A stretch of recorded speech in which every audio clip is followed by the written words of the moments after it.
Today's experience was sent to us by a former gang member who claims she was taken to hell and shown 4 sins that lead people there. I encourage you to stay until the very end, so you can fully grasp the weight of her testimony and understand why her life was never the same afterward. My name is Alicia Sullivan. I didn't just wake up one random morning and decide to deal drugs. It began gradually, harmless, or so I thought, just experimenting with a little weed every now and then, something my friends and I did to feel daring, to give off that air of being untouchable. But what started as occasional fun quickly became a current that pulled me deeper than I could have ever imagined. Before long, it stopped being about the high. It became about the role I played. I began helping people get what they wanted. First people I knew well, then friends of friends, and eventually strangers who had only heard my name whispered in certain circles. I knew the right people, the ones who could get their hands on anything, cocaine, pills, and things far more dangerous than either. My phone buzzed from morning till night, sometimes with numbers I didn't recognize, and every vibration felt like money knocking on my door. At first, the rush of it felt good, liberating, even. For once in my life, I wasn't invisible. I had influence, connections, and the power to make things happen with a single call. I was more than just another face in a crowded street.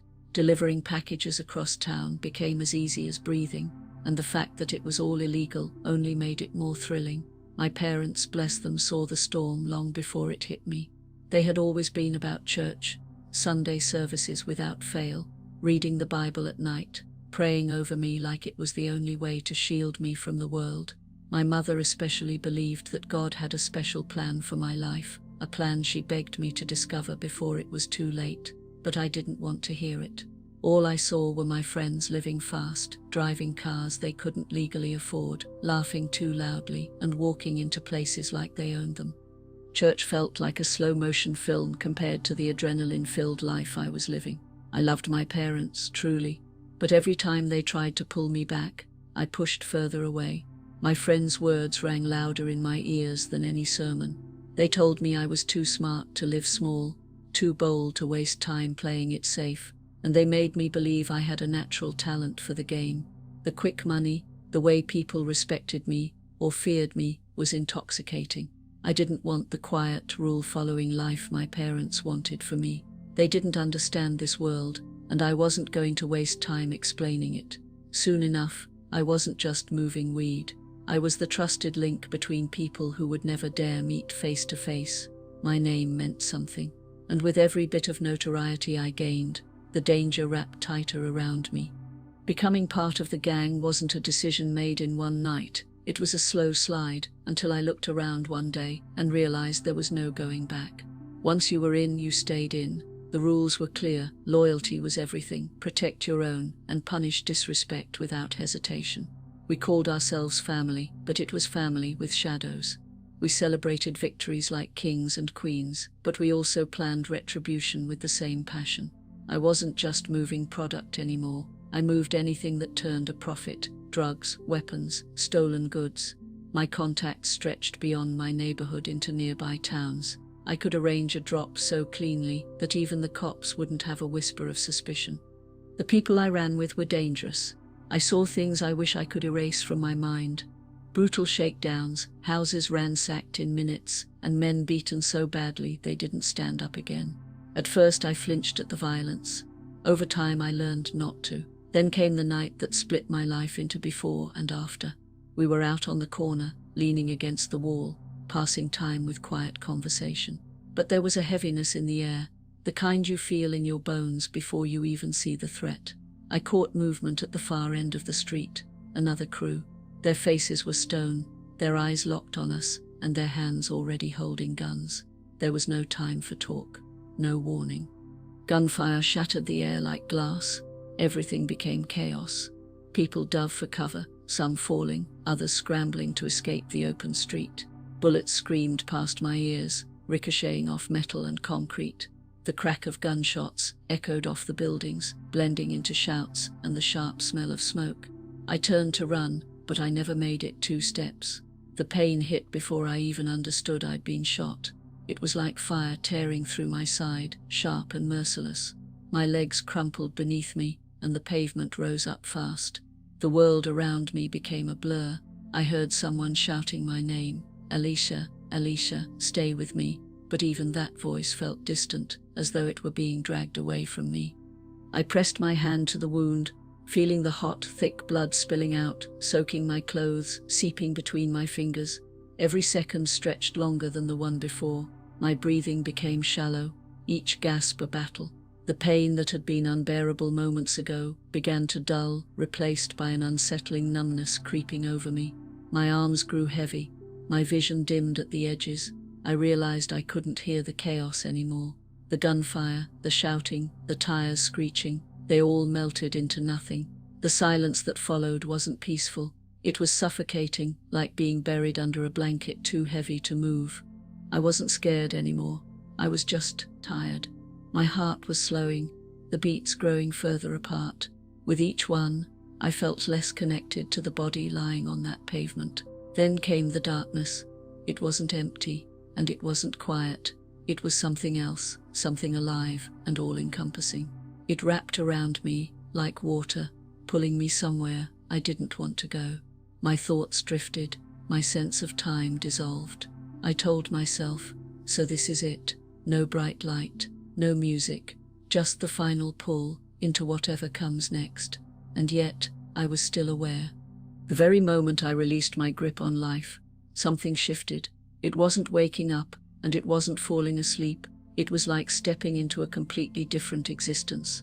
The cold pavement beneath me was gone, along with the weight of my body. 1 second I was lying there, bleeding out, feeling the last drops of warmth leaving me, and the next I was floating.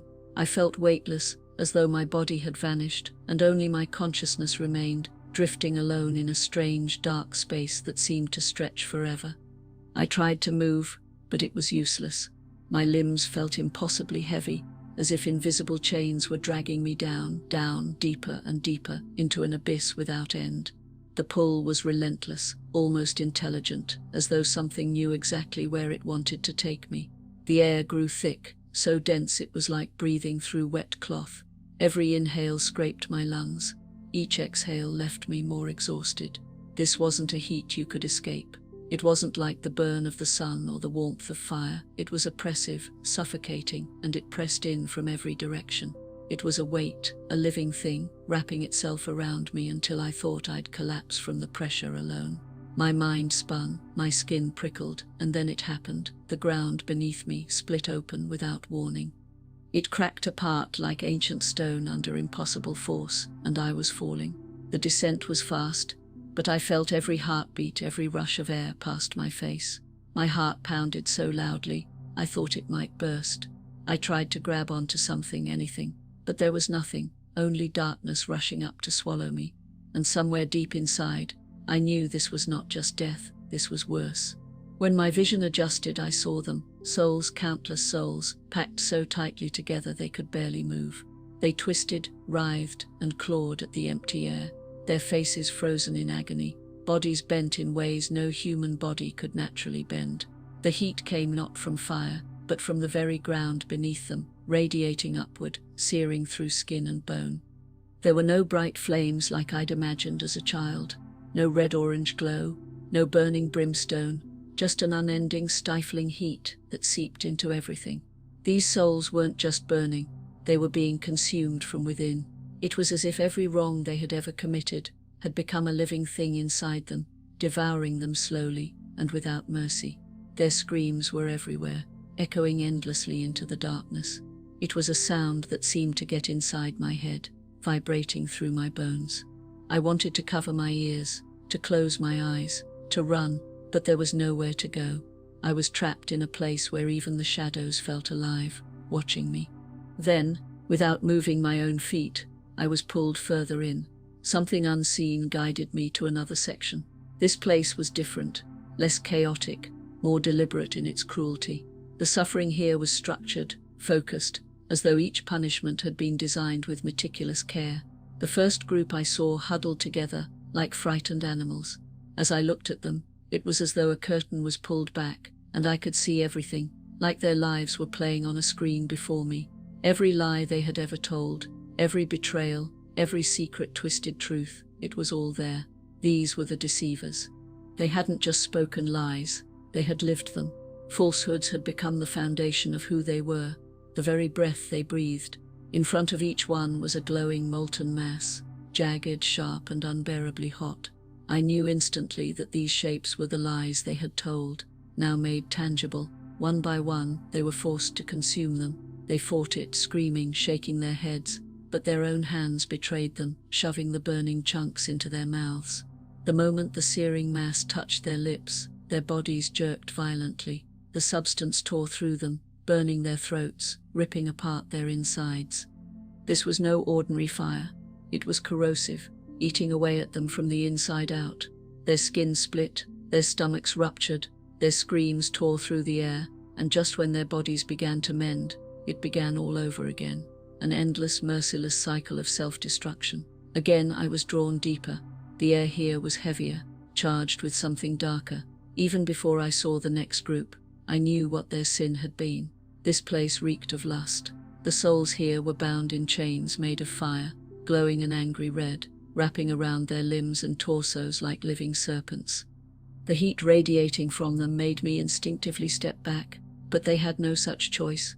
The flames did not burn from the outside alone. They rose from within, born of the very desires that had ruled their lives on earth. Their bodies writhed as the flames licked under their skin, igniting them from the core. Their screams carried both pain and an unfulfilled craving. No matter how they thrashed, they could never touch or comfort one another. The chains kept them close enough to see each other's torment, but far enough to ensure they would never find relief. The stench of scorched flesh filled the air, but this was no normal burning. This was a fire fueled by corrupted appetites, and it was endless. The pull came again, dragging me onward. I found myself in a place where the very atmosphere felt poisonous. Here were the souls of the addicts, those who had destroyed their minds and bodies through the worship of substances. They lay sprawled across the ground, trembling violently, their eyes wide with an agony that had no end. In front of each one was an enormous needle, filled with a thick black liquid that shimmered faintly in the dim light. I didn't have to be told. They were compelled to use it. Their hands moved without consent, guiding the needles into their arms. The moment the black poison entered, their bodies convulsed violently. I could see it moving under their skin, spreading through their veins like molten tar. The poison coursed through their veins, burning them from the inside out, setting every nerve aflame. It wasn't just physical pain. It felt like it was ripping apart their very souls. Their screams rose and fell in waves, yet there was no end, no pause, no relief. The poison coursed through their veins, burning them from the inside out, bringing with it unbearable pain. It was a torture beyond anything I had ever imagined. Their bodies twisted and contorted as the poison spread, searing their flesh, yet they were never granted the release of death, death without end. I was pulled into yet another compartment, and a wave of dread rolled over me. This place was darker, heavier, as if the air itself carried the weight of countless crimes. The atmosphere felt thick with violence, almost humming with the memory of spilled blood. This section was reserved for those who had spent their lives taking the lives of others, cold-blooded killers who had shed blood without remorse. Now stripped of all power and control, they were paying the ultimate price. The punishment here was unlike anything I had seen before, trapping them in a nightmarish loop of agony, so deep it seemed to erase their very sense of self. Demonic creatures, grotesque, towering and horrifying, prowled among them like predators in their natural habitat. Their claws were jagged and hooked, dripping with the blood of the condemned. Their mouths, lined with rows of razor-sharp fangs, curled into cruel smiles. Without hesitation, the demons lunged at the souls, tearing into their flesh with savage delight. They ripped each victim apart piece by piece, until blood sprayed into the air, splattering across the dark, scorched ground beneath them. But there was no escape. The moment a soul's body was shredded, the regeneration began, slowly, unnaturally, and painfully. Flesh knitted together in uneven patches, bones cracked and reformed, sinews stretched back into place. Every part of the process was visible, and the agony it brought was carved into the victims' faces. Their screams weren't just of pain. They were filled with horror at the knowledge that it would all happen again. No matter how many times they were destroyed, they could never die. The cycle was endless. Destruction followed by regeneration, then destruction again. And each time, the demons struck harder, tearing deeper, as if feeding on the suffering they inflicted. One particularly large demon stepped forward, its massive form casting a shadow that seemed to swallow the air around me. Its voice was deep and cold, vibrating through the space. "They are ours forever," it hissed, raising one clawed hand toward the writhing souls. Another demon, smaller but with eyes that glowed like molten gold, smirked. "We lure them with temptation, watching as they step willingly into our grasp. The pleasures of sin are a lie, a shining bait that hides the hook." They all thought they had time, that they could change later, but later never came. The first demon's gaze locked on me, studying my reaction. "Do you know how easy it is to claim them? We whisper to them, we plant thoughts that sound like their own. We stir envy, lust, anger. We make rebellion look like freedom, and with every choice they walk closer to us." The other leaned in slightly, its voice a low, chilling rasp. "Their ignorance is our weapon, their desires, our chains." Those words echoed in my mind, even as my surroundings began to shift. The roars of the damned faded into a muffled hum. The suffocating heat loosened its grip on me. My vision swam, the edges blurring until I could no longer see the demons or the souls they tormented. When the haze lifted, I was lying in a hospital bed. The beeping of machines replaced the screams I had just heard. The sterile scent of disinfectant filled my nose. Overhead, a dim light flickered faintly, and somewhere nearby, I heard the hurried footsteps of hospital staff. My body ached, but the pain was nothing compared to the memories flooding my mind. I could still see the compartments of hell, hear the agonized wails, and feel the crushing weight of hopelessness that clung to those eternal prisoners. As I lay there, staring at the ceiling, I knew I had been shown something I could never keep to myself. There was a message burning in my heart, one I had to deliver, to my fellow Christians, and to anyone with ears to hear. I plead with you, do not underestimate the danger of sin. The world is overflowing with temptations, each one dressed in promises of pleasure, freedom, or escape. They are baited traps, and I have seen the place they lead to. Sin may feel like a harmless thrill, a small indulgence, but it grows into chains that will drag you into ruin. I urge you to turn away from it now. Repent before it is too late. God's mercy is wide and deep, but you must choose it while you still have the chance. The path of righteousness is not without its challenges. You may feel lonely when you reject what others embrace. You may face ridicule for living differently, but the reward, eternal peace and life with God, far outweighs the fleeting pleasures of disobedience. Examine your choices. Every step you take moves you either toward the light or toward the darkness.